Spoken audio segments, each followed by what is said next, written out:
I think it's going to be really surprising to see the world of Star Wars through a whole new perspective.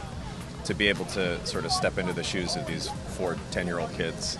And it's a way to see the universe that we already know and love, like, in a new way. We're still pitching ourselves that we got to do anything in the Star Wars world, especially something as big as this.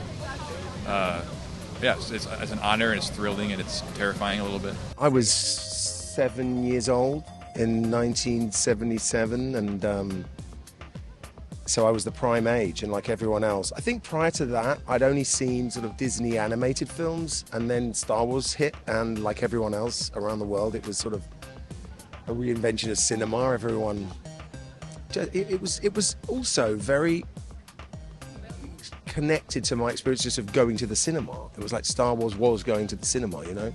So it's been a part of my life for years. When Jon and Chris first pitched it to me, it was a lot of emphasis on mystery, and he's contradictory.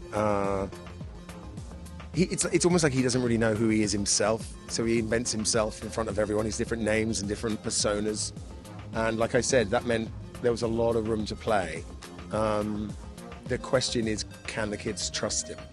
Obviously, a lot of questions have been to me about working with children, and from day one, what was apparent was that they were actually just really wonderful actors, and they arrived ready, and they knew what they had to do. They were also incredibly adept. They really had a sense of, well, they took it very seriously, and that they really had a sense of what was required of them emotionally. But then again, they were also kids, so they brought a huge sense of fun and joy and pleasure, which, you know, tonally was perfect for the piece, but also it's important to keep a spirit of play, I think, on film sets. It is where you go to, you know, construct drama and dreams and imagination, and they brought that in spades every day. Wim is keyword dreamer. He's definitely a dreamer. He's imaginative. He's fun. Yeah, you know, he's lighthearted.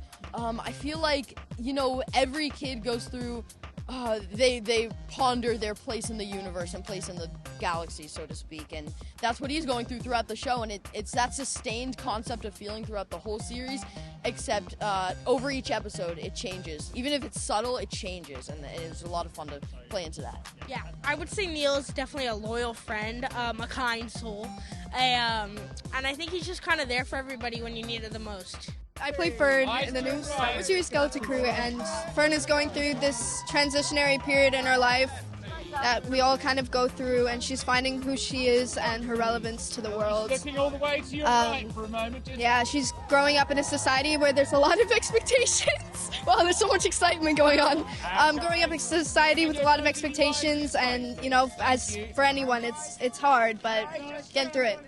I play KB. My character's more on like the quiet side. She's introverted like me.